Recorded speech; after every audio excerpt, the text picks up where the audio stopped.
기도하고 시작하겠습니다. 아버지 하나님 감사합니다.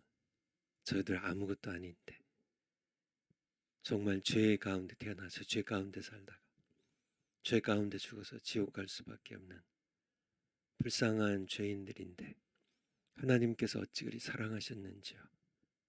독생자 예수님 보내주시고 우리의 죄를 지고 대신 유월절의 어린 양으로 십자가에 피 흘려 죽으시고 부활하셔서 예수 그리스도의 십자가의 의로 우리에게 죄사함을 주셨고 예수님의 부활의 능력으로 우리에게 영원한 생명을 주신 하나님께 다시 한번 온 마음 다해 감사와 영광 올려드립니다. 이 시간도 우리가 함께 하나님 말씀 듣기 원합니다. 우리에게 말씀해 주시옵소서. 우리가 듣고 하나님의 백성이요 하나님의 사랑받는 자녀로서 아버지의 말씀에 순종하는 저희들 되겠습니다. 말씀을 순종함으로 세상을 이기게 하시고 말씀을 우리가 이 땅에서 살아내므로 많은 사람들을 우리의 생명의 주님 예수님께로 인도하는 저희들 모두 되게 하시옵소서. 저희가 가정교회에 대하여 함께 하나님 말씀 듣고 있습니다. 우리에게 믿음을 더하시고 믿음에서 나오는 진정한 용기로 예수님의 몸된 교회를 집에서 개척하는 그런 저희들 모두 될 수 있도록 주님께서 우리를 인도해 주시고 저희들이 하나님께서 기뻐하시는 이 교회를 우리 집들에서 세우면서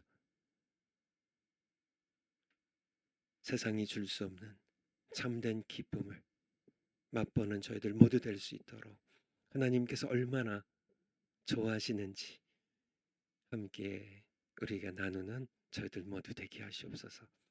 감사드립니다. 찬양드립니다. 예수님 이름으로 기도합나이다.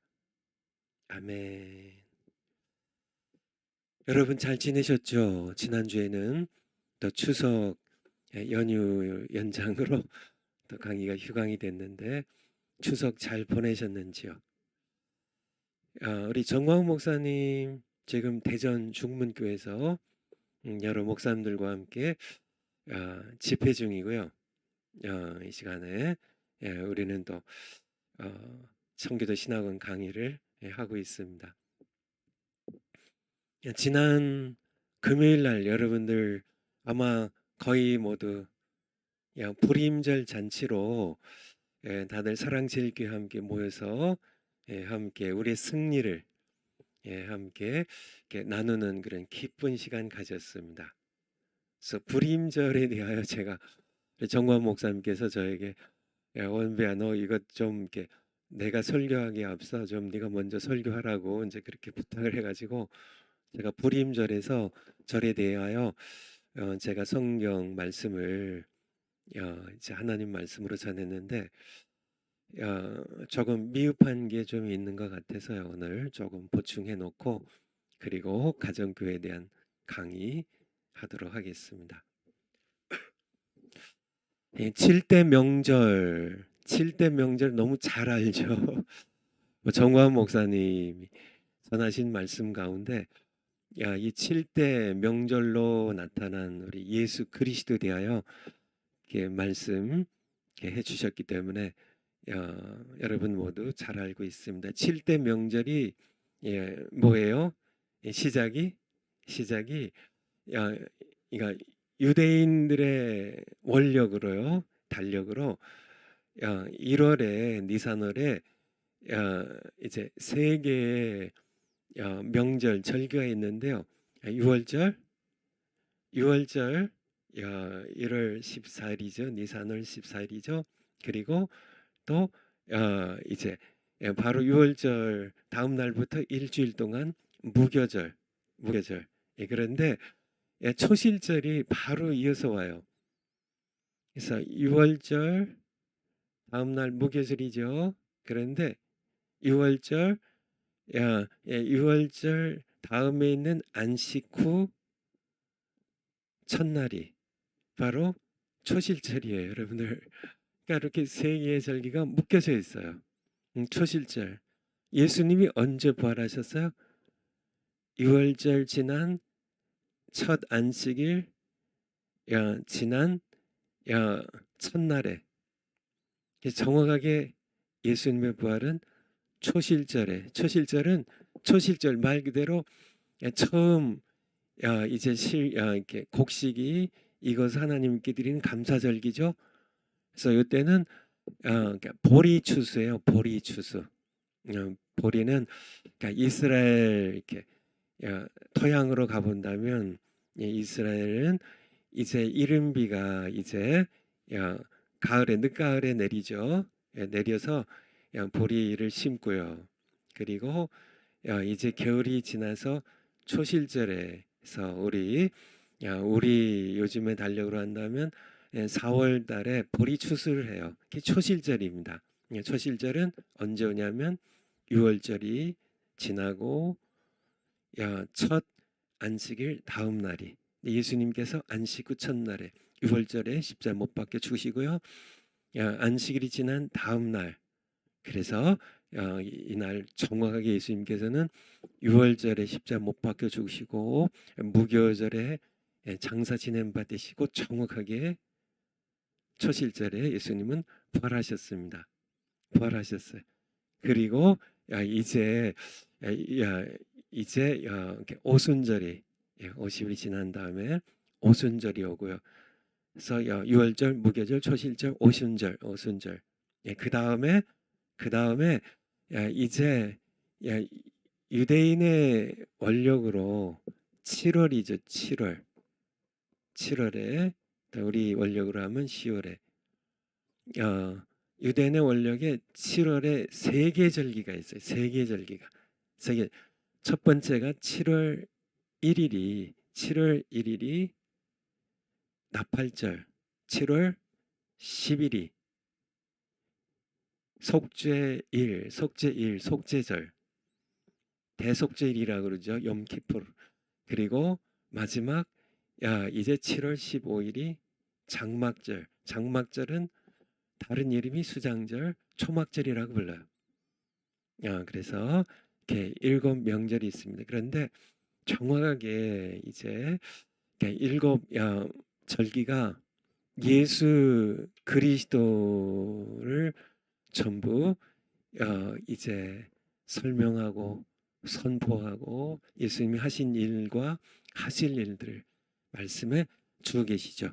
그래서 일곱 절기는 여러분들이 너무 잘 아시니까 다시 한번 해보면 6월절, 무교절, 초실절, 그리고 오순절의 다른 이름이 칠칠절, 맥추절이 오순절의 다른 이름이에요. 그래서 이 오순절은 원래 밀의 추수입니다. 밀추수. 그래서 맥추절이라고 이렇게 부르죠. 밀추수. 초실절은요 보리추수. 그래서 오순절, 그 다음에 나팔절, 속죄일, 속죄절, 그리고 장막절. 이렇게 일곱 절기가 모두 그러니까 예수 그리스도를 증거하는 그러한 절기들입니다. 그런데 성경에 보면 두 가지 절기가 더 나중에 추가됐어요. 일곱 개의 오순절부터 초막절, 장막절까지 아니 6월절부터 장막절, 초막절까지 일곱 절기는 하나님께서 모세를 통하여 말씀하셔서 모세 오경에 다 이것을 지키라고 말씀하셨던 절기고요. 그리고 두 개의 절기가 나중에 유대인들에게 추가되는데요. 하나님의 구속의 역사 가운데 추가되는데 바로 그것이 불임절하고 수전절이에요. 불임절하고 수전절. 불임절은 바로 이스라엘 백성들이 주전 586년에 이제 느부갓네살에 의하여 3차 침입을 당하고 이제 성전이 불타버리고 성이 무너뜨려지고 이제 포로로 이제 끌려가게 되죠. 포로 끌려가서 약 100년 정도가 흐른 후에 제가 우리 지난 금요일 날 불임절 우리 잔치 거기서 말씀드려서 반복은 안 할 텐데 이제 페르시아 이제 바벨론 제국의 패권 시대가 지나고 바벨론 제국을 무너뜨린 파사 메데 파사 페르시아 제국의 시대가 왔고요. 이 불임절이 시작된 것은 바로 이 파사의 왕인 아하수에로 왕 때에 이제 일어난 사건이에요. 그래서 포로로 끌려간 그 현지에서 일어난 사건이에요. 이 사건입니다. 네, 그때 이제 어, 뭐 그냥 이렇게 했으니까 반복하진 말고요.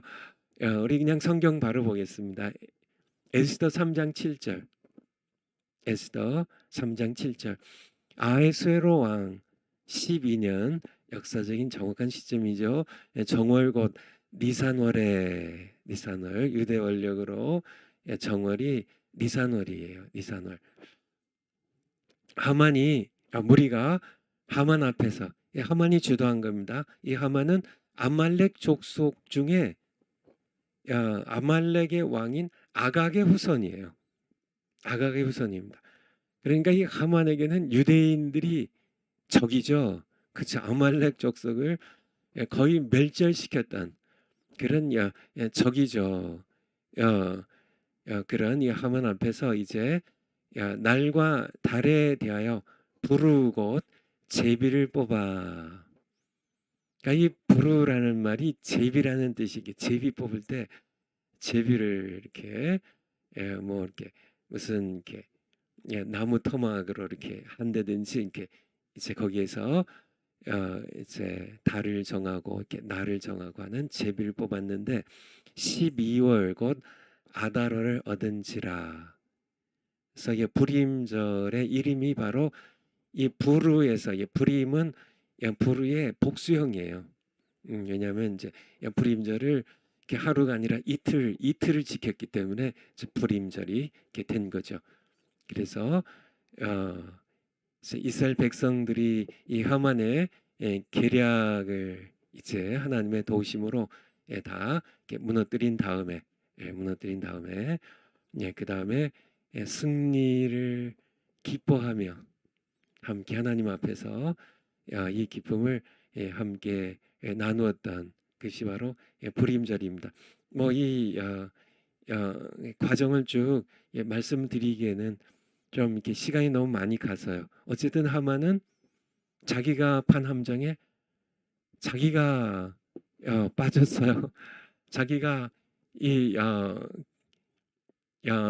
자기가 이 모르드게를 이렇게 이제 이렇게 장대에 매달아서 죽이려고 자기 집 앞에 23m 정도의 굉장히 높은 장대죠.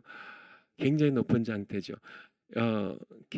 50 규빗 23m 정도의 높은 장대를 모르드게를 정말 멋있게 죽이려고 그렇게 자기 앞에 세웠다가 하나님께서 개입하신 바람에 하만이 자기가 모르게 대신 자기가 그 장대에 매달려서 죽게 돼요. 그리고 이제 이 페르시아 왕의 조소 인장이 콱 찍히면은 이게 누구도 변개를 할 수가 없어요. 어느 누구도 이 왕조차도 이렇게 바꿀 수가 없어요. 그래서 결국은 이제 그러니까 모르드게가 이제 어떻게 하냐면 이 아하수르 왕의 또 다른 조서를 이제 다시 이렇게 발행을 해요. 유대인들이 지금 조서 하나는 제가 과거에 구약 개요 이렇게 할 때 에스더서 강의한 것이 생각나네요. 두 개의 조서가 싸웠습니다. 하만이 아하수에로 왕에게 뇌물을 주기로 하고 만들어낸 조서는 유대인들을 다 이제 이 니산월 13일에 죽이라는 그런 조서인가 하면 이제 모르드게가 이제 아하수에로 왕을 이제 설득해 가지고 만든 두 번째 조서는 유대인들이 스스로를 방어하고 오히려 대적을 치도록 이 하만과 그의 족속을 치도록 명령한 이 두 번째 조서가 이 두 조서가 싸운 겁니다. 근데 이 아하수에로 왕과 에스더 왕비와 모르드게가 이제 두 번째 조서를 지지하니까 유대인들 이고 또 유대인들이 편에 서니까 결국은 바로 이 결정적인 날에 니산월 이게 아달월이죠. 12월 12월 아달월 13일에 이 두 조서가 싸웠는데 그런데 누가 이겼어요? 하만과 그를 추종하는 이 아말렉 족속과 하만의 추종자들이 몰락해버리고 그리고 유대인들이 승리를 거두어서 우리 9장에 한번 가보면 9장 에스더 9장 26절부터 보죠. 에스더 9장 26절. 무리가 누구예요? 유대인들이죠. 승리한 다음에 무리가 부르의 이름을 좇아 이 두 날을 아달월 12월 유대 원력으로 12월 요즘 원력으로 하면 3월이 되죠. 3월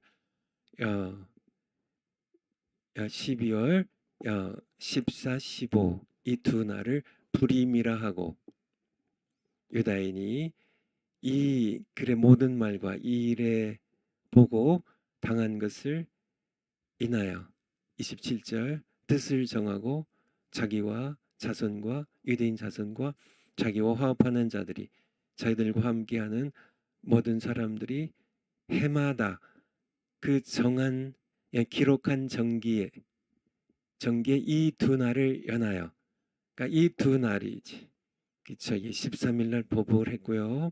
아달을 12월 이게 아달을 13일 날 보복하고 14일 15일 이 두 날을 연하여 지켜 피하지 아니하기로 작정하고 28절에 각 도, 각 읍, 각 집에서 대대로 이 두 날을 기념하여 지키되 이 불임일을 유다인 중에서 피하지 않게 하고 그 자손 중에서도 피하지 않게 하였더라. 아시겠죠? 그래서 오늘날도 이 불임절을 지켜요. 이스라엘 백성들이 그래서 지난 우리가 금요일 날 우리가 함께 정말 사랑제일교회를 핍박할 뿐만 아니라 우리 대한민국 교회를 정말 이렇게 핍박하는 그러한 이 좌파 세력, 주사파의 세력들 그와 대항해서 함께 우리가 싸웠죠. 우리가 함께 싸웠죠. 용역들을 6번이나 보냈습니다. 우리가 우리 성전을 빼앗기기도 했었고요. 지만은 우리가 함께 싸워서 이겼습니다. 그래서 이스라엘 백성들이 하만 정말 이스라엘 백성들 메시아가 태어날 이 혈통의 백성을 말씀을 함으로써 이 땅에 어둠의 세력이 지배하게 하려고 했던 이 하만의 이 악의 세력과 싸워서 이겨서 불임절을 함께 이 승리의 절기로 지킨 것처럼 오늘날 우리도 이제 함께 이 불임절의 승리의 기쁨을 정말 우리가 생생히 기억하죠. 코로나 핑계대고 지금 그 말이 안 되죠. 그 당시에 뭐 100명, 200명, 300명 코로나 확진자 나왔다고 그걸 핑계로 뭐 교회를 전부 폐쇄시키고 우리 사랑제일교회 폐쇄당했잖아요. 그래서 우리가 광화문에 함께 나가서 예배드리던 그 시절이 얼마 되지 않았잖아요.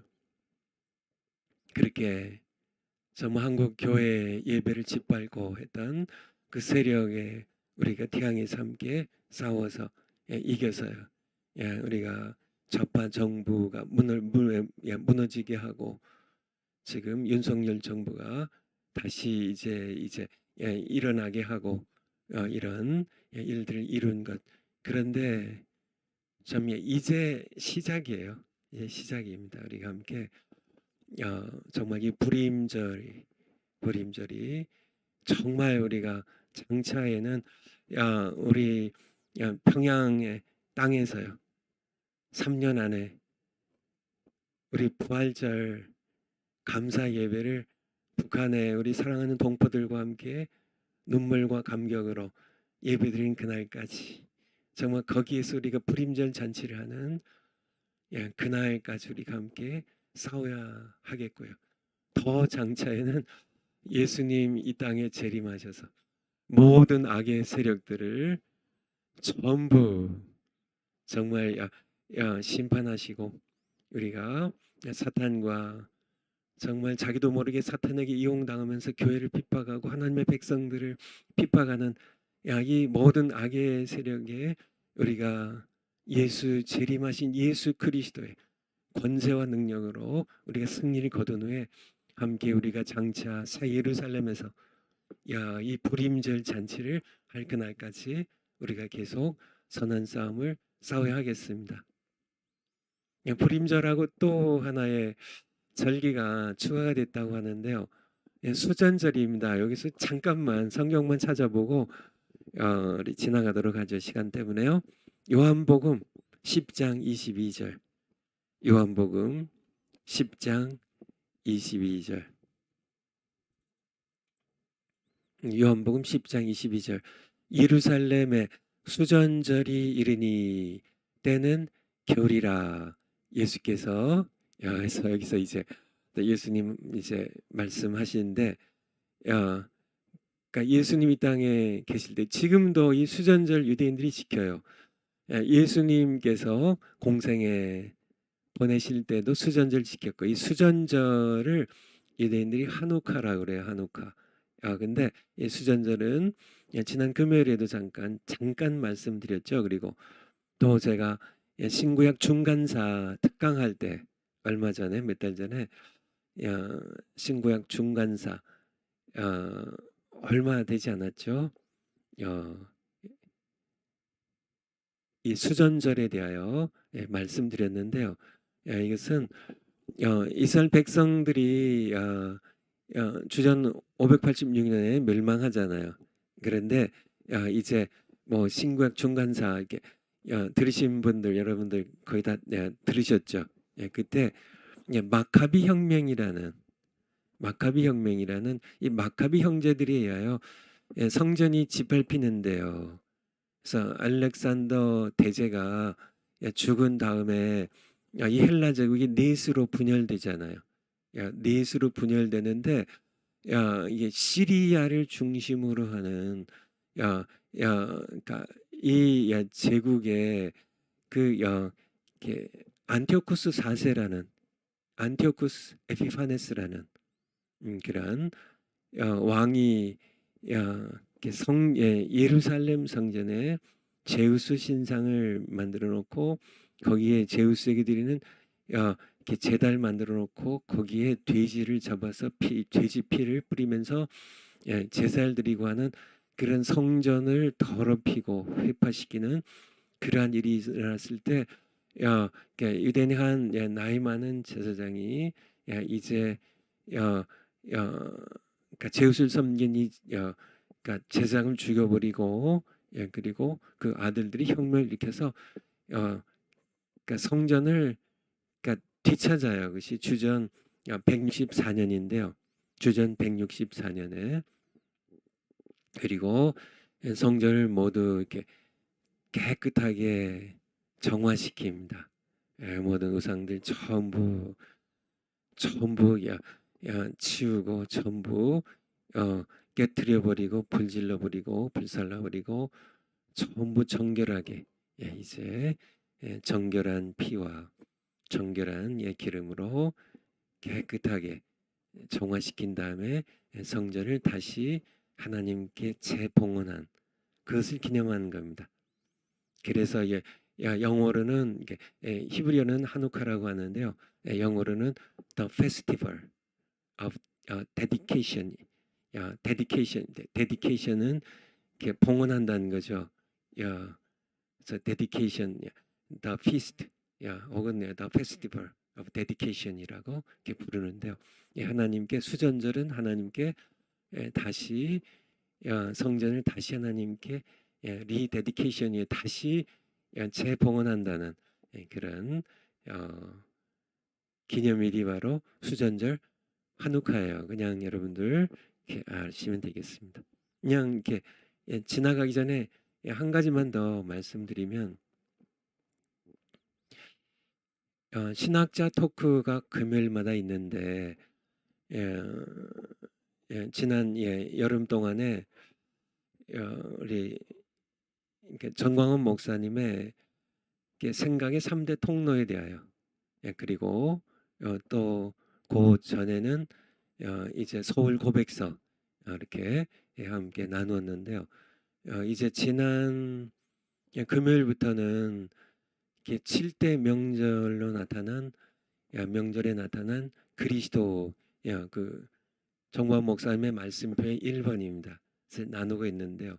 거기서 좀 제가 드린 말씀인데 그러니까 7대 명절 이제 7대 명절 6월절로 시작돼서 장막절까지 이 7대 명절에 대하여 지난 2000년 동안 수많은 목사님들이요 또 수많은 그런 신학자들이 이것을 설명을 해 왔는데요.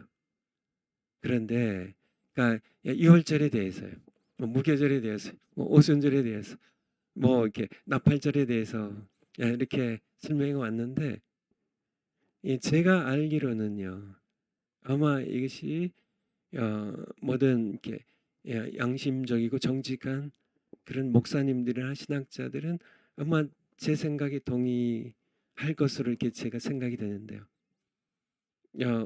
수많은 그런 목사님과 신학자들이 심지어는 구약 시대의 라비에리까지 전부 이 절기들을 절기 하나씩 하나씩을 그렇게 지켰고 또 하나씩을 또 설명하고 설교를 했어요. 근데 이 절기를 이렇게 7절기를 쭉 하나로 연결해서요. 뗄 수 없는 사실 6월절과 무교절은 뗄 수 없는 관계거든요. 함께 6월절 그때 일어난 연결성이 있으니까. 근데 6월절과 이렇게 무교절 그다음에 초실절이 함께 연결된 것은 사실은 몰랐거든요. 이것이 어떻게 초실절과 이렇게 오순절이 나팔절과 속죄일과 장막절이 이 7절기가 다 이렇게 서로 떼어지면 안 되는 연결된 하나님께서 7명절을 하나님께서 모세를 통하여 말씀하실 때 이 절기는 모두 이렇게 토막토막난 절기가 아니라 모두 예수 그리스도를 증거하기 위하여 예수 그리스도가 하실 일들을 이제 선포하기 위하여 연결된 이 7명절이 다 연결된 것이라는 것을 선포하고 설교한 그런 분이 바로 정광훈 목사님이라는 사실을 제가 신학적 토크에서 말씀을 드렸는데요. 이게 뭐냐면 너무나 많은 이런 목사님들 신학자들이 나무 하나에 대해서 잘 알아요. 잘 알아요. 그래서 나무 하나하나를 놓고 그래서 6월절 나무, 무교절 나무, 초실절 나무, 오순절 나무 이렇게 하나하나는 너무 잘 알지만은 그러니까 많은 분들이 이 나무들이 산을 이루고요. 이 산들이 연결되어서 산맥을 이룬다는 그 사실을 지난 2000년 동안 못 봤다는 얘기예요. 이것이 다 이렇게 연결되어 있는 연결되어서 정말 이렇게 6월절이 시작되어서 이 장막절까지 정말 예수 그리스도의 십자가의 이제 죽으심부터 시작이 되어서 새 예루살렘까지 이것이 연결된 하나의 산맥이라는 사실을 몰랐다는 거죠. 하나님께서 정광 목사님 통해 성령으로 계시하시고 깨닫게 하시고 선포하게 하셔서 우리가 함께 물론 하나님께서 하신 겁니다. 그렇죠. 하나님께서 그런데 정광 목사님 통하여 참 이것이 7대 명절이 바로 예수 그리스도를 증거하기 위한 것이라는 사실을 우리가 함께 다 함께 정말 이렇게 알고 우리가 2월절 왜 예수님께서 예루살렘 올라가시는데 십자가 죽으시러 올라가시는데 다른 데 올라가셔도 되잖아요. 뭐 이렇게 오순절날 올라가셔도 되잖아요. 뭐 절기니까. 아니 장막절에 올라가셔도 되잖아요. 뭐 절기가 아닌 다른 데 올라가셔도 되잖아요. 근데 예수님께서는 6월절을 딱 정주준하셔서 6월절에 예루살렘에 올라가셔요. 6월절에.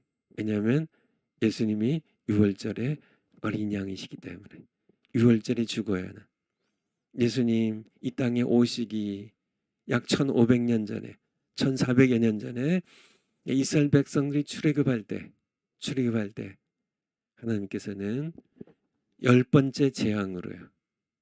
열 번째 재앙으로 애굽과 애굽의 백성과 바로와 애굽의 신들을 치실 때 열 번째 재앙으로 바로 모든 초태생과 장자를 죽이는 심판하셨습니다. 그 집안의 정수리를 깨뜨리는 심판이죠.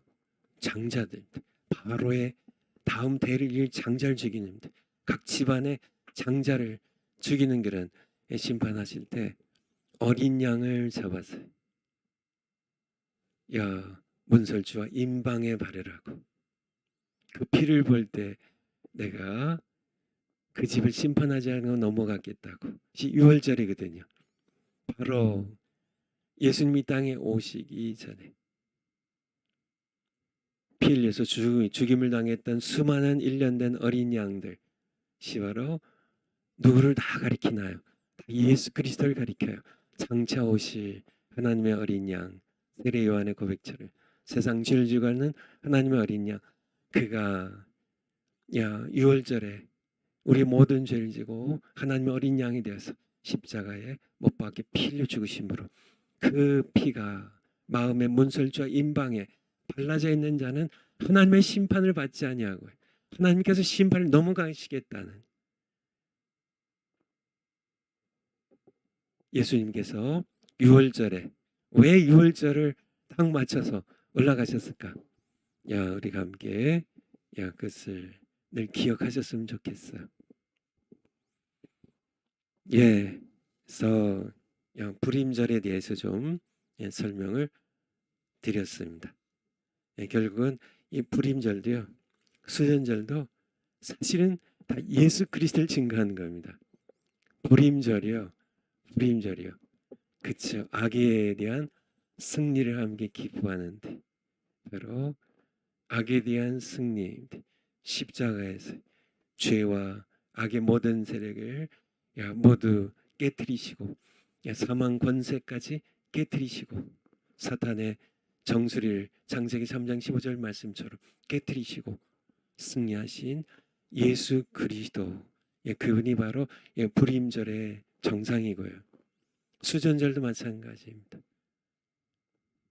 죄로 말미암아 우상 숭배로 말미암아 더럽혀진 성전 예수님 말씀하시죠. 이 성전을 하려고 내가 제3일에 다시 일으키겠다고 말씀하셨던 그렇죠.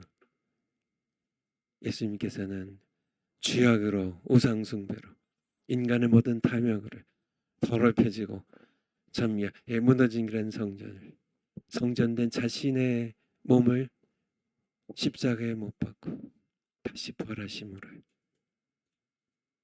우리에게 새로운 성전입니다. 예수 그리스도의 몸된 성전이죠. 거기에 지체가 되게 하시고 성전을 다시 정말 우리 예수님 머리가 되시고 우리가 몸이 되는 그래서 우리가 지체로 참여해서 하나님이 거하실 성전이 되어 이 성전을 하나님께 봉헌하시는 바로 수전절의 주인공도 예수님이십니다. 어쨌든요 이게 여기까지만 하기로 하고요. 우리 가정교회 강의로 들어가도록 하겠습니다. 파워포인트 한번 올려주실까요?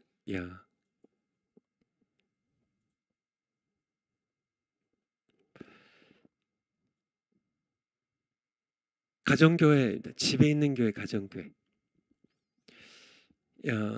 지난 시간에 함께 나눴는데 이렇게 좀 짧게 다시 한번 살펴보고 우리가 이제 계속 이어가도록 하겠습니다. 교회는 어디서 태어났어요? 어디서 태어났어요? 집에서 태어났죠. 여러분들 집에서 태어났어요. 교회는 집에서 태어났습니다. 예루살렘 성전에 태어났어요? 아니에요. 예루살렘 성전에 태어난 거 아니에요. 집에서 태어났어요. 우리 사도행전 2장 2절에 있잖아요. 그 모인 곳에서입니다. 모인 곳에서, 모인 곳이 어디예요?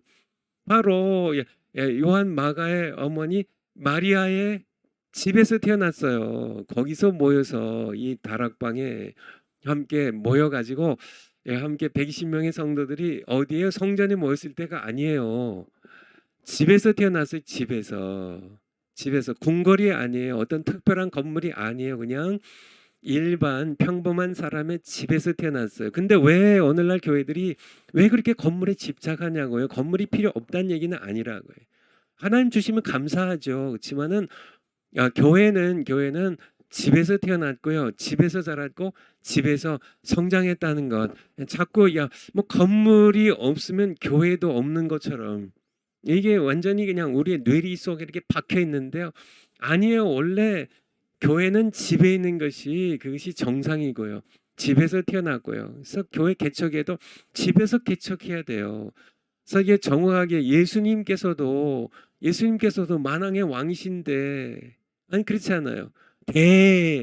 대제국의 어떤 황제 뭐 궁궐에서 태어난 게 아니에요. 예수님께서 베들레헴의 평범한 집 외양간에서 태어나셨어요. 다 아시잖아요. 예수님께서 태어나실 때 그렇게 하셨는데 예수님의 몸인 교회도 평범한 집에서 태어났다는 사실을 좀 이렇게 여러분들 이렇게 좀 정말 이렇게 이제 우리가 이제는 건물의 이게 고정관념을 좀 무너뜨려야 돼요. 건물. 맞아요. 건물도 하나님 주시면 감사하지만은 교회는 원래 집에서 태어났고 집에서 신앙생활해야. 그래서 집에서 태어난 교회는 집들에 모여서 신앙생활 했어요. 성경에 찾으면 엄청 많아요. 제가 몇 군데만 거기 찾아놨지만은 그냥 집들에서 모여서 신앙생활 했습니다. 이것이 굉장히 중요해요. 건물에 모이면 우물 안에 개구리처럼 갇혀버려요. 우물에 갇혀버려요. 교회가 건물에 갇혀버려요. 초대기 이후에 중세교회가 건물에 갇혀버려서 세상의 빛과 세상의 소금이 되라고 말씀하셨는데요. 세상의 빛을 바라지 않고 자꾸 건물 안에 겨 들어가서 건물에 갇혀버리니까 건물에서만 신앙생활하니까 뭐 예배당 건물 하나 이렇게 지어놓고 그 안에서만 뭐 빛들이 옹닥옹닥 모이고 소금들이 옹닥옹닥 모여서 세상의 빛이라고 그랬는데 세상의 어두운 세상을 비치기는커녕 정말 세상의 소금이라고 했는데 부패하고 썩은 세상에 이렇게 정말 부패하고 썩은 것을 그렇게 정결하게 하기는커녕요. 그렇죠. 세상에 부패한 것이 묻을세라. 정말 세상에 어두운 것이 들어올세라. 교회를 그냥 이렇게 전부 이렇게 폐쇄 공간으로 만들어서 교회 안에 딱 들어가 보니까 그게 감옥이지. 그렇잖아요. 스스로 감옥에 겨 들어가 버린 교회의 모습으로 천 몇백 년 동안 교회가 해왔는데 그래도 교회가 유지된 게 시원찮았지만은요. 능력이 무능력했지만은 그래도 교회가 살아남은 게 하나님의 은혜예요. 하나님께서는 교회를 포기하실 수 없으니까. 그래서 교회를 하나님께서 포기하시면 세상엔 희망이 없어져요. 교회 그쵸? 소금과 빛의 공통점이 뭔지 아세요? 대체품이 없다는 얘기입니다. 대체품이 없어요. 소금의 대체품이 있어요? 소금의 대체품은 없습니다. 다른 것들은 다 대체품이 없어요. 밥이 없으면 빵을 먹으면 되고 설탕이 없으면 꿀을 먹으면 되고요. 뭐 다 있어요. 뭐든 대체품이 다 있습니다. 근데 소금은 대체품이 없어요. 빛도 대체품이 없어요. 빛의 대체품이 있으세요? 소금이 없고 빛이 없으면 다 인류가 멸망해요. 대체품이 없으니까. 마찬가지에 교회가 없으면 세상은 대체품이 없어요. 세상은 어둠 가운데예요. 그냥 부패하는데 썩은 가운데 지옥이 되어 가버리고 맙니다. 그나마 교회가 있으니까 현찮지만은 그냥 이렇게 역할을 제대로 못하고 건물이란 감옥 속에 들어간 그런 교회가 현찮지만 그래도 이 땅에 교회가 있기 때문에 그래도 세상이 아직은 지옥이 된 게 지옥이 안 된 겁니다. 그래도 세상에 그래도 그렇게 삐끔삐끔 삐져나오는 빛 때문에 세상이 그래도 아직 완전히 어두워지진 않은 거예요. 정말 예수님 말씀하신 건 집에서 모이면 세상 한복판이잖아요. 거기에서 밥 먹고 애들 키우고 거기에서 다 모든 그런 상점들이 있고 식당들이 있고 사람들이 거기서 그렇게 아웅다웅 함께 싸우면서 살아가는 그 세상 한복판에 집들에서 교회들이 그쵸 건물이라는 그런 우물을 벗어나서요. 정말 감옥에서 벗어나서요. 집들에서 함께 모여서요. 거기에는 고통이 있는 곳이에요. 거기에는 싸움이 있는 곳이에요. 거기에는 온갖 죄악이 있는 곳이에요. 거기에 모여서 집들에 모여서 교회들이 거기서 신앙생활을 하면 그래야 소금이 되고 그래야 소금이 소금 역할을 할 수 있고요. 그렇죠. 소금이 자기들끼리 교회 안에 똘똘 뭉쳐 있으면 그 무슨 그렇죠. 맛을 잃은 소금이죠. 사람들에게 뭐 쓸데없어 아무 쓸데가 없었어요. 사람들의 발에 밟힌다고 오늘날 교회 모습이 아닌가. 우리는 예수님께서 말씀하신 것처럼 세상에 소금이 되고 세상에 빛이 되어서 그렇게 하려면 다시 초대교회로 돌아가야 돼요. 집에 있는 교회 가정교회로 돌아가야 돼요. 집에 있는 교회 가정교회로 돌아가야 돼요. 그래야 우리는 그쵸. 우리가 생각하기에는 뭐 그게 교회예요? 그렇게 생각하기 쉽죠. 교회는 그래도 간판이 딱 번듯하게 붙어 있고 건물이 딱 그래도 교회 건물로 그때 십자가 딱 세워가지고 그리고 그래도 이렇게 정말 이렇게 의자들이 쫙 있고 강단이 딱 세워져 있고 정말 마이크 시설이 쫙 돼 있고 그래야 교회 맛이 나지. 그건 당신들이 느끼는 그런 교회의 생각이지 하나님의 생각이 그러시냐고요. 말씀드렸잖아요. 간판이 교회 만드는 거 아니라고요. 설교 강단이 교회 만드는 거 아니라고요. 예수님이 계셔야 교회라고요. 예수님이 계셔야 교회예요. 거기 아무리 십자가를 뭐 10개, 100개 걸어놔도 거기 예수님이 계시지 아니한다면 그 십자가는 우상에 불과합니다. 그렇죠. 예수님께서 십자가에 못 박아 죽으셨기 때문에 십자가의 의미가 있는 거지. 십자가는요 로마 제국의 극형의 처형 수단이에요. 십자가에 죽은 사람은 인류 역사상 정말 이렇게 수만 명, 수십만 명이 십자가에 처형당했어요. 그렇죠.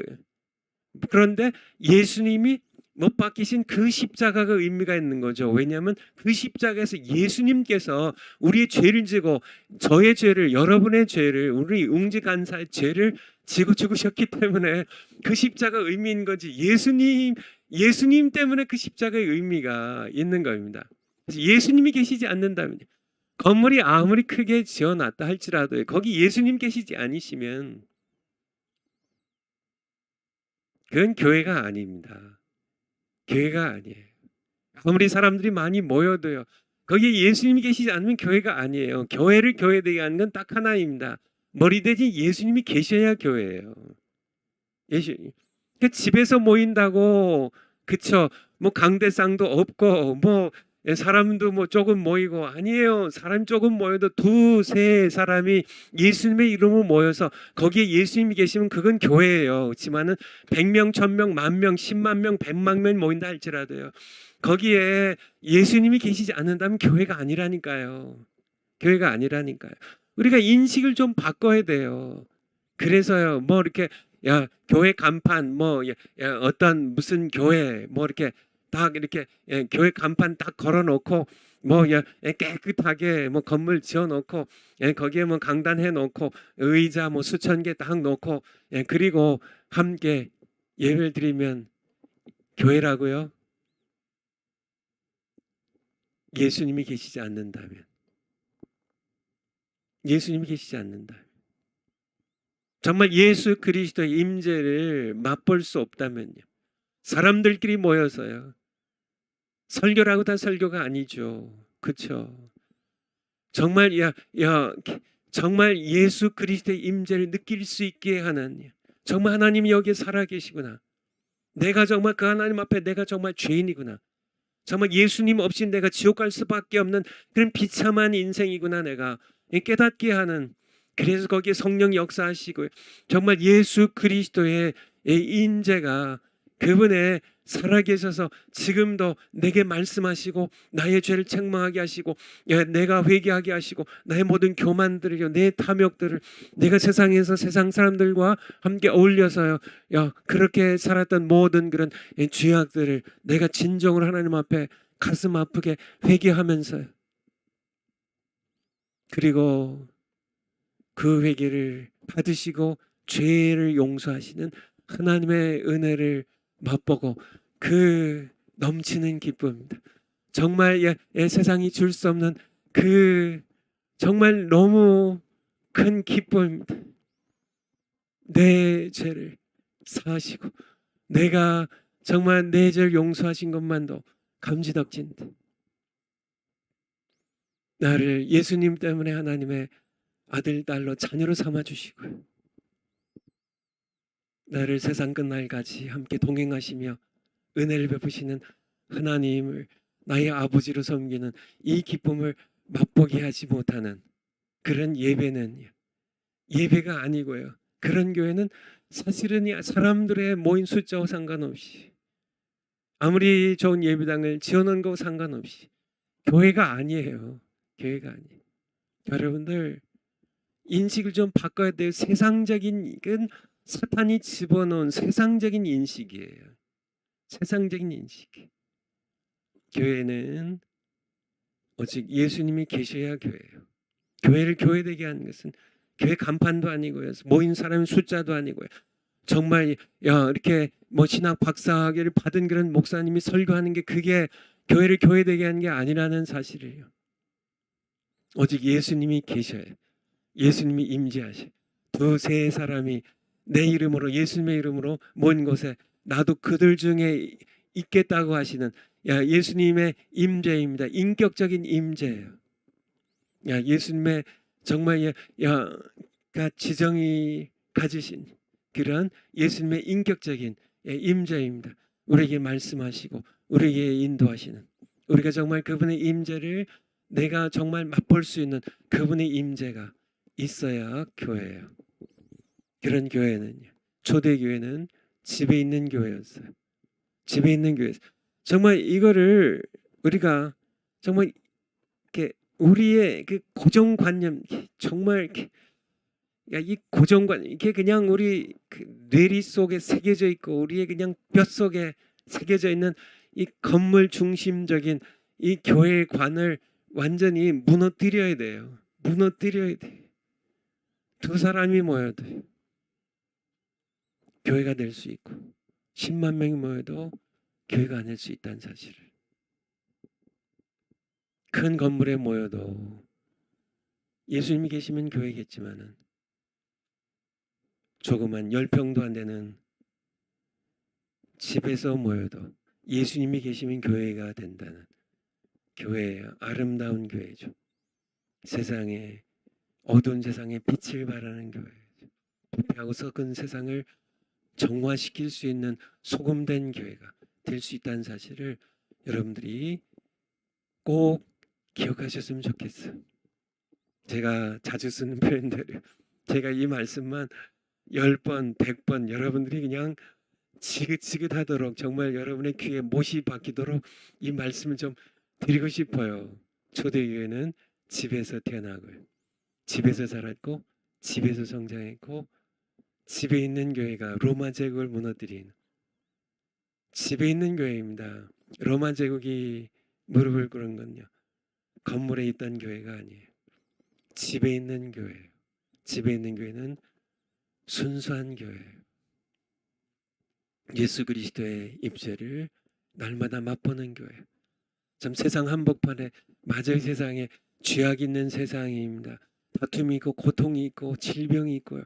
거기에 온갖 싸움들이 있는 그런 언제나 그냥 죄 덩어리들이 여기저기서 그렇게 스물스물 자라나는 그런 세상 한복판이에요. 그런 죄악들이 싫어서요. 다 저들 바리새인들처럼 야 죄인들 다 쳐버리고 그렇죠. 아예 상대를 안 하면 내가 죄인들 죄에 내가 이렇게 오염되지 않고 그쵸 죄들 이렇게 안 묻고 깨끗하게 의롭게 살다가 천국 갈 것 같지만은 예수님께서 말씀하셨죠. 그렇죠. 너희 겉은 깨끗하나 너희 속은 썩었다고요. 그쵸. 아니에요. 우리가 세상의 죄악을 이기고 세상의 죄악에 물들지 않고 오염되지 않는 그러한 것은 우리가 이렇게 담을 쌓고 정말 교회가 건물 안에 그렇게 감옥처럼 싹 들어가 가지고 세상과 차단될 때 그때 교회가 정결해지는 게 아니라 오히려 속으로부터 썩기 시작하고 이 중세기의 모습입니다. 오히려 세상 한복판에 죄악이 있는 곳입니다. 거기에 온갖 우상 숭배가 있는 곳이에요. 한복판에 갈지라도 거기에 예수님께서 함께 계시면 우리는 세상의 죄악에 물든 것이 아니라 세상의 죄악을 정결케 하고 예수 그리스도의 보혈로 정결케 하고 정말 세상의 어둠에 우리가 점령된 게 아니라 세상의 어둠을 정복하는 그러한 교회가 되는 거죠. 그렇죠. 우리는 선택해야 돼요. 세상의 정말 죄악의 더러움 때문에 피해서 우리가 건물 속으로 기어 들어갈 건지 지만은 안에서부터 썩습니다. 세상에 죄악이 있는 겁니다. 세상 한복판으로 집에 있는 교회로 우리가 들어갈 때 우리는 정말 그 죄악에 우리가 오염된 게 아니라 그 죄악을 우리가 그리스도의 보혈로 정복하고 오히려 그 죄악들을 정화시키고 예수 그리스도의 보혈의 능력으로 세상을 정복하는 수많은 그런 죄 사슬에 매여 있는 영혼들을 구원할 수 있다는 사실을 우리는 반드시 아셔야 돼요. 그래서 이 강의를 우리 너하라 TV랑 너만 몰라 TV에도 좀 이 강의를 우리 정관 목사님과 좀 의논해서 좀 이렇게 한 분이라도 더 많이 듣도록 여러분들도 또 들으신 분들도 좀 권해서요. 이 강의 뭐 제 강의라면 뭐 그렇게 하실 필요 없고요. 하나님께서 심히 부족한 그런 저를 통해서도 가정교회를 지난 20년 동안 제가 미국에서 목회하면서 경험하게 하시고 또 정광 목사님께서 가정교회를 이제 세상을 정복할 마지막 예수혁명으로요. 정광 목사님께서 이제 애국 운동도 하시고 또 이렇게 하시지만은 궁극적으로는 정말 예수 한국 복음 통일을 이루는 궁극적인 정말 최종적으로 이것을 성취할 교회는 집에 있는 교회 가정교회라고 이렇게 말씀하시면서 이제 이 가정교회를 정광 목사님 하나님께서 정광 목사님 통하여 이 가정교회를 다시 한번 한국에 시작하고 계세요. 여러분들이 함께 이 가정교회 이 강의를 좀 많은 분들이 듣고 함께 하나님의 음성을 듣고 모두 함께 참여하셨으면 합니다. 그래서 우리 너하라 TV랑 너만 몰라 TV에는 좀 제목이 틀린데 이 강의 똑같아요. 청교도 신학원의 이 가정교회 이 강의를 보셔도 되고요.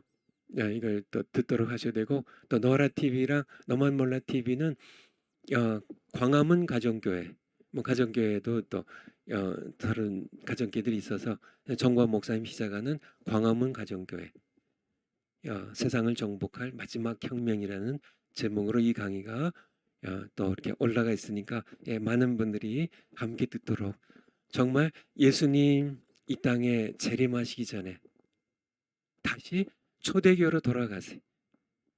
이제 정말 이렇게 마지막 혁명으로 우리 조국 대한민국 교회가 바뀌고요. 이 마지막 혁명으로 정말 이렇게 우리 성도들이 다 함께 또 목사님들도 섬기는 교회를 가정교회로 전부 다 바꿔서 구역을 가정교회로 바꾸면 돼요. 강의 들으시고 성경을 다시 한번 상고하시고요. 베리아 교인들처럼 상고하시고 정말 그런가 한번 상고하시고 이제 이것이 이 마지막 때에 하나님께서 일으키시는 거룩한 혁명이라고 그렇게 좀 하나님의 뜻을 발견하시면 다 함께 참여하셔서 집에 있는 가정교회를 개척하시는 여러분 모두 되시기를 온 마음 다해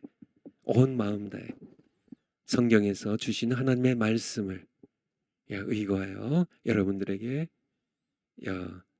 권합니다. 근데 사실 하나님께서는 명령하고 계세요. 하나님의 명령으로 받으셨으면 좋겠습니다. 파워포인트 다음 거요.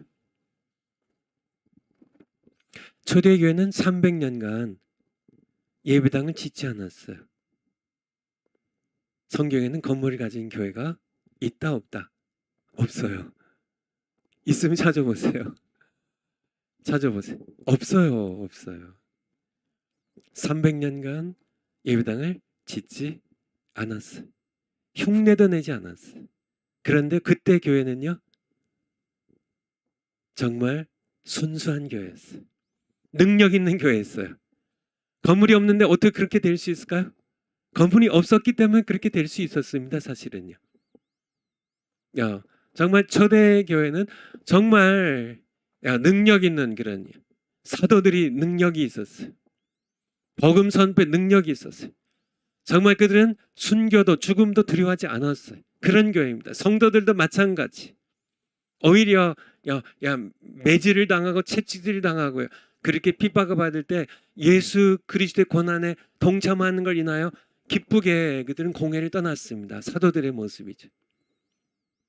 그들은 정말 숫자가 중요한 게 아니었고요. 건물이 없었어. 그들은 정말 세상에 강력한 소금과 빛의 영향력을 행사한, 그렇죠. 소금과 빛의 공통점에 또 하나는요. 첫째는 대체품이 없다는 거고요. 둘째는요, 영향력입니다. 이 둘의 공통점이 영향력이에요. 소금의 영향력 아시나요? 소금이 들어간 것마다 전부 모든 부패한 것들이 모두 균들이 다 죽어버려요.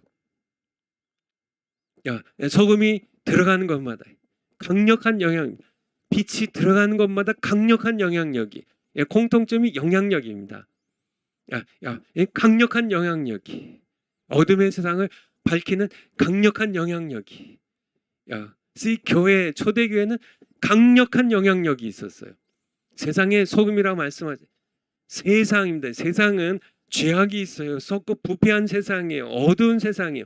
근데 예수님 말씀하셨습니다. 그렇게 썩고 부패하고 죄악이 들끓고 거기에 죽음이 있고 질병이 있고 우상 숭배가 있고 어둠들이 소용돌이 치는 이 세상에 너희가 소금과 빛이라고 말씀하셨습니다. 그 세상에 소금과 빛이 되는 그 초대교회는 그런 소금과 빛의 영향력이 있었다. 소금이니까요. 빛이니까요. 오늘날 교회의 숫자가 정말 초대교회보다 수백 배 수천 배 숫자가 많아지고요. 정말 성도들 숫자가 많아지고요. 정말 교회들마다 재산이 많고 교회들마다 그렇게 건물들을 잘 갖고 있지만은 초대교회 같은 그런 능력이 지금 발휘되고 있나요? 발휘되고 있냐고요. 초대교회는 300년 동안 예배당 건물이 전혀 없어요.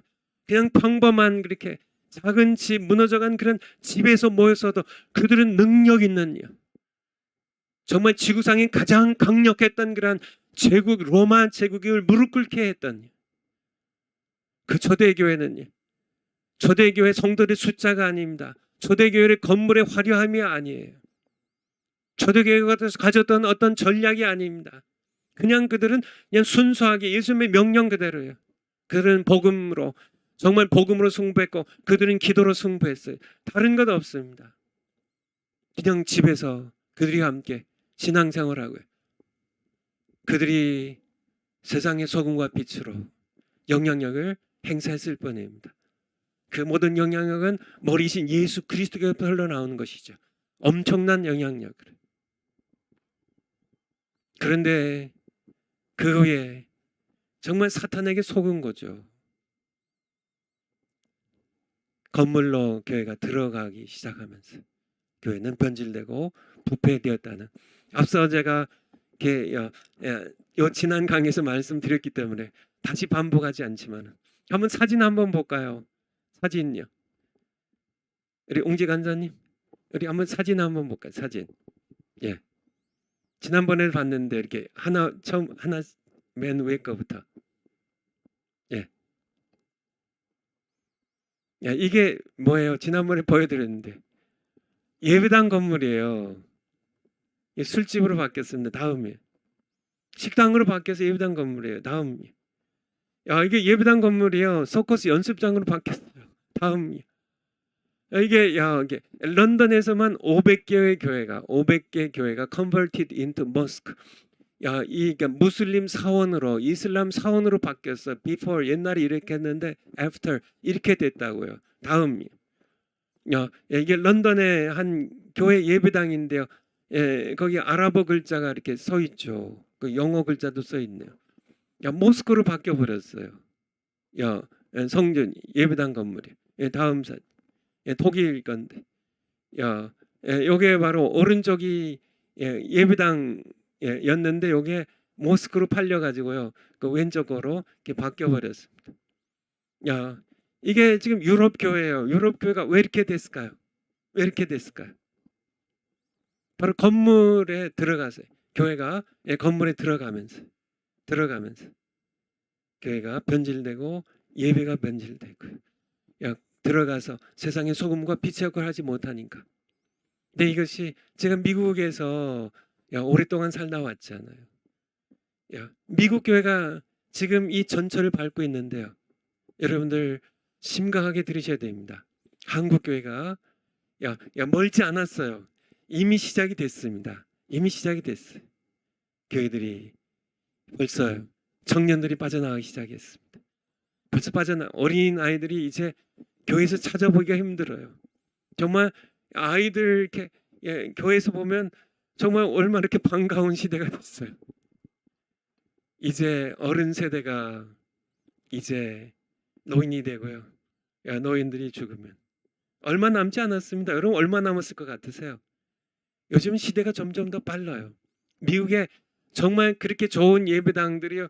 부지기수로요. 노인분들 10분, 20명이 남으셔가지고 노인분들이요. 애들이 전혀 없어요. 청년도 없어요. 장년도 없어요.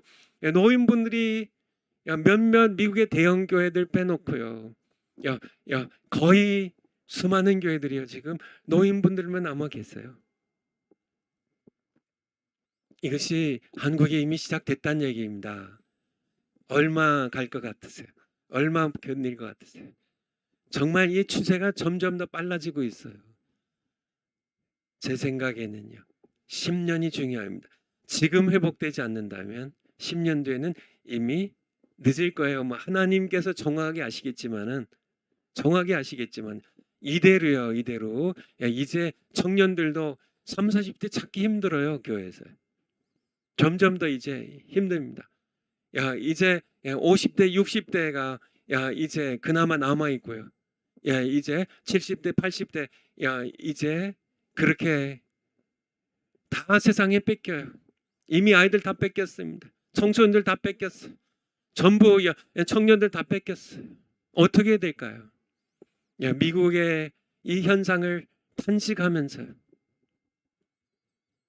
외쳤던 어떤 분의 생각이 기억이 나네요. 정말 교회가 미국의 청년들 다 뺏겼거든요. 정말 이런 현상을 보면서 교회가 뭐 하고 있냐고. 그분의 얘기입니다. 아이들 미국 교회가 청소년들 빼앗기지 않기 위해서 아이들에게 이렇게 시설을 아주 멋있게 해줍니다. 그냥 아이들에게 피자 파티, 피자 막 사다가 막 먹이고요. 막 볼링 갈 돈 줘가지고 볼링도 하게 하고 뭐 그렇게 아이들 뭐 수련회 가면 잘 먹이고 뭐 아이들에게 뭐 이렇게 마이크 시설 뭐 이렇게 무슨 비디오 뭐 이런 시설 잘 해주고 뭐 그렇게 해가지고 아이들 끌려고 하는데요. 그 전부 다 헛방이란 얘기예요. 그렇게 해가지고 세상은 더 잘해줘요. 교회 와서 피자 먹으러 교회 와요, 아이들이. 세상이 더 맛있는 거 해주는데요. 교회에 와서 볼링 그거 치려고 교회 오겠어요? 세상에 가면 더 재밌는 게 세상이 더 즐겁게 해주는데요. 세상에 정말 쾌락이 교회가 정말 세상에 쾌락 조금 주려고 그래서 아이들 붙잡아 놓으려고 얘네들이 교회가 지루해서 재미없어서 교회에 안 붙어 있나 해가지고 그렇게 세상의 재미를 교회를 끌어들여오려고 하는데요. 아니 세상이 훨씬 더 그건 더 잘한다고요. 교회보다. 교회가 할 수 있는 것으로 하란 얘기죠. 교회가 세상이 줄 수 없는 것을 주란 얘기죠. 교회는 정말 이 청년들, 청소년들 이들에게 정말 살아계신 하나님을 만나게 해야 됩니다. 그러면은 세상이 아무리 좋아도 그냥 교회 밖으로 쫓아내도 이 청년들, 청소년들이 겨 들어와요. 정말 이게 교회가 지금 뭔지를 잘 몰라요. 그렇죠. 어떻게 해야 정말 세상이 줄 수 없는 그 세상이 각박한 이게 세상 물질 문명 가운데서요. 이들이 세상에 온갖 세상의 모든 음탕한 모든 그런 세상의 이런 쾌락들, 세상의 모든 이 세상의 우상 숭배, 스포츠를 우상으로 섬기고 이렇게 가수들을 우상으로 섬기고 세상의 모든 것들을 이렇게 참 무상화되어 있는 이 세상이 주는 이 쾌락보다 정말 더 큰 예수님 안에 있는 참된 기쁨을 이 청년들이 누리게 해야죠. 맛보게 해야죠. 그렇게 하지 못한다면 정말 세상이 자꾸 세상을 흉내내 가지고 세상보다 더 좋은 시설로 세상보다 더 재미있는 프로그램을 만들어 가지고 그래서 세상에 줄 수 있는 거 그래서 미국의 대형 교회들 지금 맥도날드들이 들어오고 있고요. 커피숍들이 들어오고 있고요. 그래서 그냥 교회 안에서 맥도날드 사 먹고 다 세상 재미있는 거 있으니까 와라 사람들 끌려고 하지만요. 정말 종교심을 가지고 있는 일부 종교인들을 끌어들일 수 있을지 모르겠지만 그거 가지고 승부가 되지 않는다고요. 정말 하나님 살아계시구나. 기도하니까 들으시는구나. 우리가 예배를 드리는데 살아계신 하나님의 임재를 맛볼 수 있구나. 세상이 줄 수 없는 진정한 기쁨.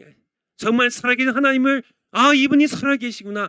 내가 이분 앞에 죄인이구나. 내가 회개하니까 이분이 날 용서하셔서 날 용서하실 뿐만 아니라 나를 그분의 자녀 삼으셨구나 하는 이 복음의 능력, 성령의 나타나심과 능력을 통하여 정말 하나님의 살아계심을 맛보게 하는 그런 교회가 돼야지.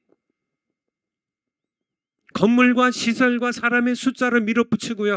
세상의 여러 가지 것들을 가지고 청년들을, 청소년들을 유혹한다 할지라도 그런 건 세상이 더 잘 주는데요. 세상에서 더 잘하는데 교회가 정신 차려야 됩니다. 한국 교회가 정신 차려야 돼요. 대형 교회라고 아니에요. 여러분들도 얼마 남지 않았습니다. 정말 예수 그리스도의 임재가 느껴지는 맛볼 수 있는 그런 예배를 드려야 되고요. 그런 교회가 되셔야만 돼요. 그렇지 않는다면 크고 작은 모든 교회들이 결국은요. 사진들 아까 봤죠. 거의 다들 대형 교회들이에요. 작은 것들은 이름도 없이 없어집니다. 그런 모든 교회 건물들이 전부 모스크로 팔려가나 술집이나 실당으로 팔려가고요. 한국 같으면 다 팔려가지고요. 무슨 아파트 짓는 그런 부지로 되어버리고 다 그렇게 이단들이 다 사서 전부 그들의 건물로 다 다시 만들어버리고 하는 그런 시대가 멀지 않았다니까요. 멀지 않았다니까요. 정신 차려야 돼요. 정신 차려야 돼요. 얼마 남지 않았습니다. 시시각각 다가오는데 우리가 다시 마치 예수님의 임재가 계신, 건물이 뭐 있어도 좋지만요, 건물이 없으면 더 좋아요. 집에서 괜찮아요. 예수님이 임재하시면, 두세 사람이 예수님의 이름으로 모이면, 진심으로 예수님의 이름으로 함께 모여서요, 두세 사람이 모여서 예배만 드려도요, 예수님이 거기에 임재하신다고 하신대. 그러면 교회가 되는데, 뭐가 부러워가지고요, 많은 숫자가 부러우세요? 100평, 1000평, 10,000평, 100,000평, 그런 거대한 그런 예배당 건물이 부러우세요? 있으면 좋죠. 지만은 그렇게 해도 예수님이 계시지 않는다면 교회가 아니라니까요. 아무리 박사학위 받은 그런 목사님이 설교를 하셔도 교회가 아니라니까요. 교회가 아니라니까요.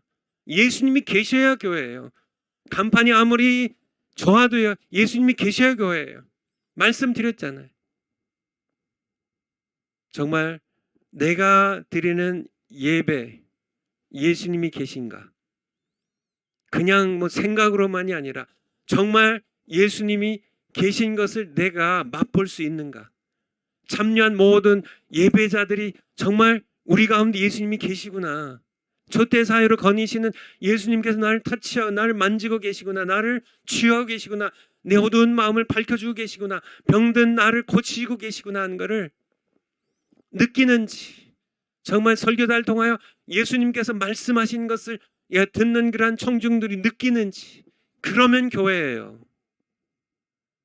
지만은 목사님들이 아무리 세련된 설교를, 아무리 육창하게, 아무리 정말 학문을 출중하게 배운 그런 분이라 할지라도 뭐 일주일 내내 준비해가지고 지성적이고 세련적이고 문학적이고 그런 설교한다 할지라도 그 설교자, 그 목사님이 본인이 다음 주에 어디 설교할까, 본인이 본문 정해가지고 본인이 책들 뒤적이고 본인의 어떤 생각을, 본인의 해석을 본인이 해서 그렇게 전하는 설교라면 사람들은 칭찬할지 모르겠지만 하나님께서는 그건 네 설교야, 내 설교. 그런 설교는요, 정말 성령의 임재가 있고 정말 살아계신 예수 그리스도를 증거하는 그런 설교가 아니라면 죽은 영혼을 살릴 수가 없습니다. 죄인을 회개시켜서 하나님의 자녀로 거듭나게 할 수가 없어요. 한두 사람이 모인다 할지라도 10만 명이 모이는 것처럼 그렇게 정말 복음입니다. 복음, 예수 그리스도의 복음. 예수 그리스도께서 바로 당신의 죄를 위하여 십자가 못 박혀 죽으셨다고, 당신 그분 앞에 죄인이라고 회개해야 된다고, 간음죄를 회개하라, 탐욕죄를 회개하라고, 세상에서 자신의 욕망대로 자신이 주인 되어 살았던 죄를 회개하라. 회개해야 하면 됩니다. 회개해야 돼요.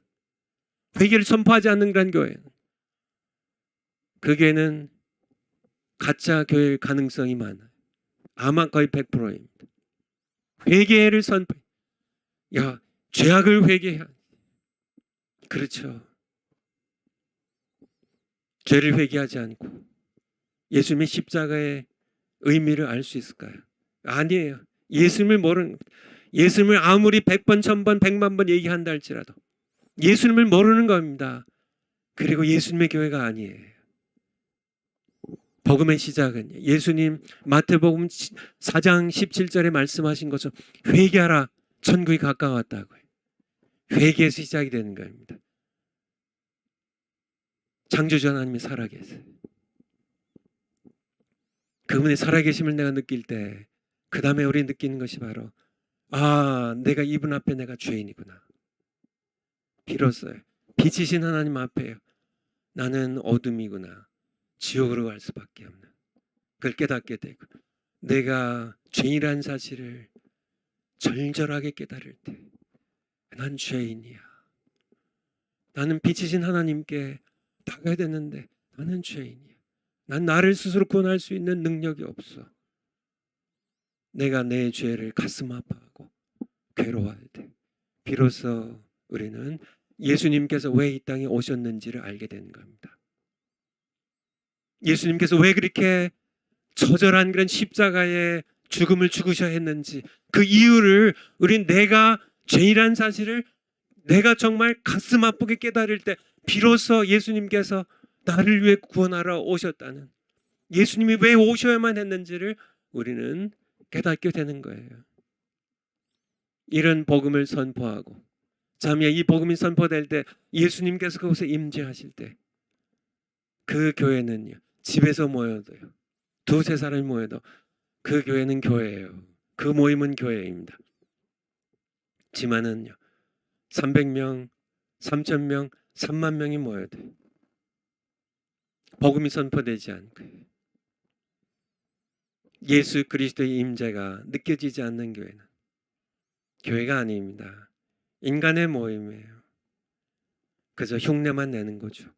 교회라는 흉내만 내는 거죠. 여러분들 다시 파워포인트 들어갈까요? 초대교회는 300년 동안 예배당을 짓지 않았다. 그 후에 교회는 300년간 예배당을 짓지 않았다. 이거는 성경이 말씀해 주고 계시고요. 기독교 교회 역사가 얘기하는 거예요. 우리는 다시 돌아가야 됩니다. 돌아가야 돼요. 돌아가야만 됩니다. 이것을 주도하고 계신 분은 하나님이셔요. 예수님의 재림이 다가왔기 때문에 건물 소유도 좋아요. 하지만은 교회와 성도들의 신앙의 중심은 초대교회처럼 집에 있는 교회로 돌아가야 돼요. 돌아가야 됩니다. 돌아가야 돼요. 근데 이게 돌아가기가 쉽지 않아요. 건물 편하거든요. 건물 편한. 근데 돌아가야 돼요. 건물을 유지하는 거 좋아요. 건물 저도 좋아요. 하지만은 신앙의 중심은 집에 있는 교회, 가정교회로 돌아가야 된다는 얘기예요. 왜냐하면 예수님 재림하셔야 되니까 하나님께서 이 집에 있는 교회를 다시 시작하고 계세요. 하나님께 시작하신 겁니다.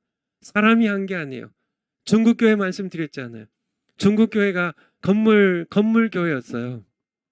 건물 교회였어요. 그런데요, 공산혁명이 일어나고요. 30년 동안 짓밟혔어요. 정말 성경책 소유하면 전부 죽창에 찔려 죽든지요. 감옥에 가고요. 성경책 다 뺏겨서 불태워져 버리고요. 예배당 건물 다 뺏겼어요. 근데 중요한 이유가 이게 중국 교회가 가정교회로 부흥하게 된 게 정말 70만 명이 30년 짓밟히고 7천만 명이 될 수 있었던, 그 후에 더 부흥했지만요. 이제 1979년에 등소평에서 이제 주계장막이 걷어졌을 때 70만 명이 7천만 명으로 그렇게 100배, 1000% 성장할 수 있었던 중요한 이유는요. 건물을 뺏겨서 교회가 건물 감옥에서 벗어났다는, 정말 역사의 아이러니가 아닐까요? 정말 하나님께서는 이런 고통의 핍박의 역사를 통해서도 교회를 순수하게 하시고요. 교회를 다시 초대교회로 돌려보내셔서 교회를 정말 초대교회처럼 어떻게 30년 만에, 그것도 박해를 받는 초대교회처럼 박해를 받는 이 30년 동안에 교회를 70만에서 7천만 명으로요. 말이 되나요? 인간의 이성으로는 도저히, 인간의 머리로는 도저히 이해가 안 되는 일입니다. 아니, 예수님 믿으면 감옥에 가요. 예수님 믿으면 자식들 출세길 맡겨요. 예수님 믿으면 재산 다 뺏겨요. 예수님 믿으면 죽창에 찔려 죽어요. 예수님 믿으면 바복, 꽃갈 씌워가지고 시가 행진시켜요. 제가 중국 방문할 때도 시가 행진시키더라고요. 이게 죄수들에게 이게 이렇게 머리에 뭘 씌워가지고 이게 뭐 살인범, 뭐 마약범, 무슨 뭐 이런 간음 범 이렇게 해가지고 예수님 믿는 사람들을 정말 가장 악질적인 죄인으로 해가지고 이게 죄수 꽃갈 모자를 씌워가지고 시가 행진시키는 그런 핍박 가운데요. 정말 예수님 믿으면 그렇게 정말 이루 말할 수 없는 짓밟힘을 당하는데요. 그런 30년 동안 교회가 어떻게 70만 명이 7천만 명으로 그렇게 성장할 수 있냐고요. 그 이유는요. 초대교회로 돌아가는 겁니다. 누가 그걸 시작했어요? 하나님께서 하신 거예요. 가정교회입니다. 가정교회로 돌아. 중국의 가정교회 여러분들. 지금은 핍박이 좀 이렇게 한동안 중국의 가정교회에 대한 핍박이 상당히 완화됐고요. 지금 조금 강화됐지만은 지금보다 과거의 모태동 시절에는 더 강했습니다. 정말 완전히 완전히 짓밟고 짓밟힐 때 그때 바로 교회가 건물을 뺏겨서 건물 감옥에서 벗어날 수 있었다는 것. 우리는 그렇게 우리가 정말 공산치하로 김정은이 쳐들어 내려와 가지고 공산치하가 돼서 건물 다 뺏기고 이제는 정말 이렇게 건성으로 예수님 믿던 사람들은 다 세상으로 돌아가겠죠. 지만은 예수님 없이 살 수 없는 백성들이 이제 건물 감옥에서 벗어나 가지고 이제 중국의 교회처럼요, 초대의 교회처럼요, 지금 이슬람권의 크리스찬들처럼 집으로 돌아가서 그렇게 핍박을 받아야 정신 차리고 가정교회를 시작하겠어요? 그땐 가정교회죠. 이제 김정은 우리 다스리면 가정교회 건물은 전부 다 뺏깁니다. 전부 다 뺏겨요. 그때 가서 그런 핍박 가운데 그때는 뭐 가정교회로 돌아가겠죠.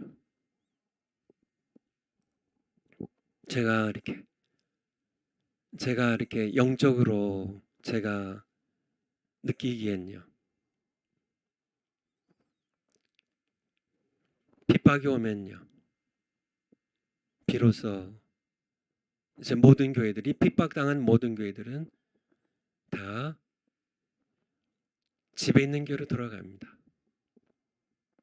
집에 있는 교회. 그럼 교회들이 순수해지고 로마 제국을 무너뜨렸던 초대 교회처럼 정말 중국에서 하나님의 은혜로 이제 건물 감옥에서 벗어나서 가정교회로 핍박받을 때 그렇게 정말 눈부시게 정말 하나님의 은혜로 폭발적으로 성장했던 중국의 가정교회처럼 한국에도 가정교회가 비로소 많은 그런 교회들이 가정교회로 뭐 할 수 없죠. 좀 핍박 가운데 전부 예배당에서 모이면 전부 뭐 체포되고 전부 감옥 가고 전부 순교하는데 물론 그렇게 체포되어서 전부 끝까지 예수 복음 전하다가 주님 곁에 가야 되겠지만은 초대교회처럼요. 초대교회처럼 우리가 집에서 신앙생활하면서 가정교회로서 땅끝까지 복음을 전하는 우리가 돼야 되는데요. 우리가 그 이전에 우리가 정말 건물들 전부 다 뺏기기 전에 그 전에 우리가 초대교회로 돌아가서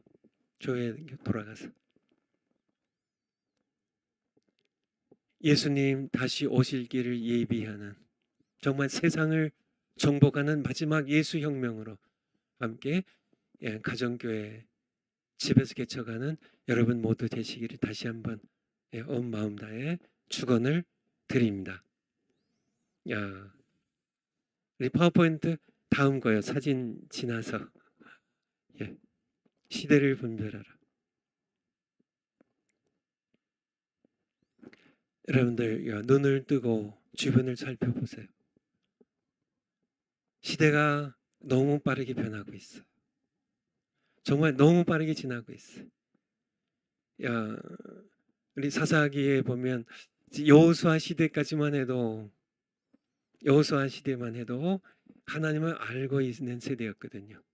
근데요, 이제 사사 시대는 하나님을 머리로만 알아요. 정말 홍해를 가르는 하나님을 알지 못해요. 요단강을 범람하는 시기에 요단강을 멈추게 했던 하나님을 알지 못했던 세대. 여리고성이 정말 이렇게 하루에 한 번씩 또 7번째 날은 7바퀴를 돌고 함께 외쳤을 때 무너지게 하셨던 하나님, 광야 40년 동안 만날 먹이셨던 하나님, 그 하나님을 알지 못하고 그저 부모로부터 할아버지 할머니로부터 그냥 말로 들은 머리로만 아는 그런 세대가 일어났는데요. 오늘날 세대가 바로 그런 세대입니다. 그래도 저희 부모님 세대만 해도요. 그리고 우리 세대만 해도 우리는 살아계신 하나님을 경험한 세대예요. 그때는 약도 별로 없었어요. 병원 간 것도 시골에서요. 병원도 못 갑니다. 그러한 세대. 하나님께서 살아계신 것을 경험한 세대인데 이제 우리 다음 세대는 그냥 머리로만 아는 그런 세대가 지금 다가왔어요. 모든 게 변화되고 있어요. 너무 빠르게 교회들이요. 예배도 변질되고 기도가 뭔지 몰라요. 오늘날 젊은이들이 대부분 기도가 뭔지 몰라요. 제가 신학교를 83년에 입학했는데요. 그때만 해도 종신 뒷동산에서 기도한 사람들이 있었어요. 제가 어렸을 때만 해도요. 삼각산으로 정말 산마다 기도하는 사람들의 기도 소리가 밤마다 부르짖는 그런 기도 소리가 그렇게 울려 퍼지는 그러한 세대였어요. 그런데요. 요즘은요. 기도가 형식적이 됐어요. 예배에 하나님의 살아계신 임재를 맛보지 못한 그런 예배가 됐어요. 예배 기쁨들이 없어. 다 형식적이 되어버렸어요. 그래서 그게 예배 전부인 줄 알고 그게 기도의 전부인 줄 아는 세대가 되었어요. 목사님들이 설교를 그렇게 하면서도 설교가 뭔지를 잘 몰라요. 그러니까 윤리적인 설교, 그저 여러 가지 문학적인 설교, 철학적인 설교, 그저 성경의 여러 인물들은 얘기는 하지만은 죽은 영혼이 듣고 회개하고 살아나는 설교를 하지 못하는 그런 설교는 설교가 아닙니다. 얼마든지 이것은 어떤 종교 단체에 가도 그런 건 얼마든지 해요. 윤리 도덕적인 그런 설교는 불교에서도 하고요. 이슬람교에서도 합니다. 다른 종교에서도 해요. 정말 죽은 영혼을 살리는 그러한 설교입니다. 정말 살아계신 하나님의 임재를 맛볼 수 있는 그런 설교입니다. 그게 아니라면 설교가 아니에요. 그건 종교 행위지. 뭔지 몰라요. 그런 세대. 정말 교회들이 복음을 잊어버렸습니다. 복음을 잊어버렸어요. 많은 설교 제가 이렇게 남의 설교를 듣는 사람은 아니지만 설교 제목들 보면 알잖아요. 제목들이 전부 다 그런 얘기예요. 성도님들의 호기심을 만족시켜주는 그런 설교들. 여러 가지 윤리적인 착하게 살고 이렇게 여러 가지 이런 여러 가지 것들 다 그런 것들 이렇게 성경에 또 있으니까 이렇게 그런 설교 할 수 있겠다 하겠지만은 그런 것들은 이게 부수적인 것들, 변두리 것이 복음을 그쵸?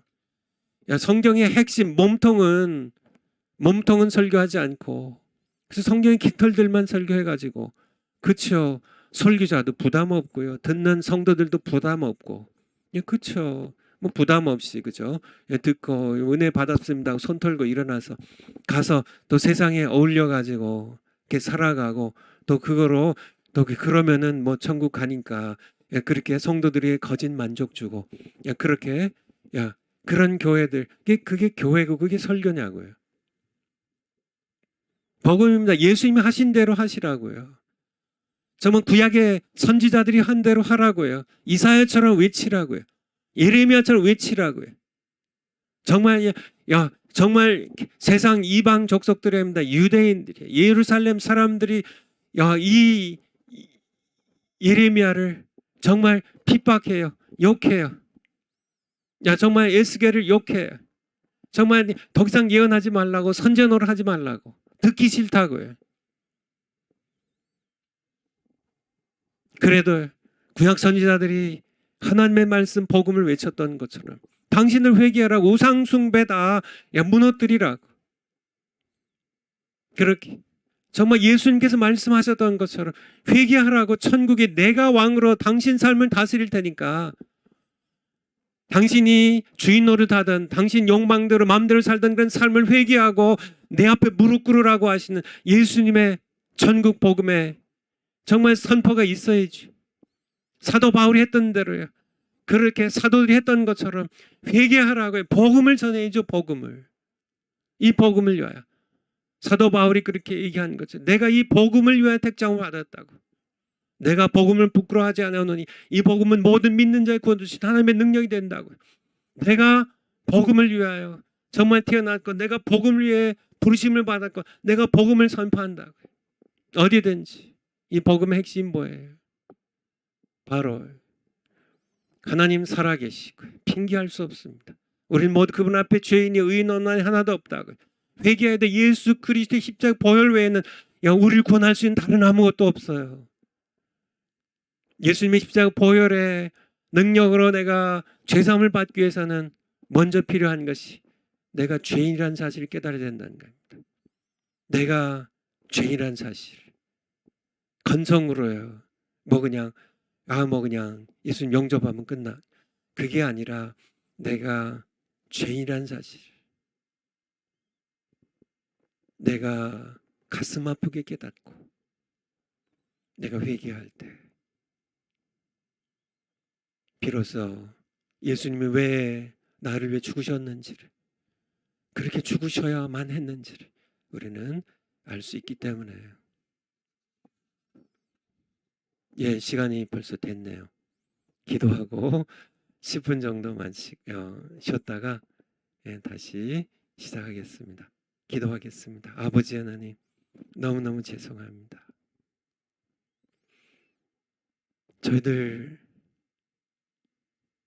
저도 우리 모두도 실은 우리에게는 아무 소망이 없습니다. 우리의 소망은 오직 하나님 아버지께 있을 뿐입니다. 우리가 예수 그리스도의 복음으로 구원을 받았다면 예수 그리스도의 복음을 살아내고 예수 그리스도의 복음을 전하기 위하여 이 땅을 살아가는 저희들 되게 하시옵소서. 예수님의 이름으로 기도하옵나이다. 아멘. 10분 후에 뵙겠습니다. 감사합니다.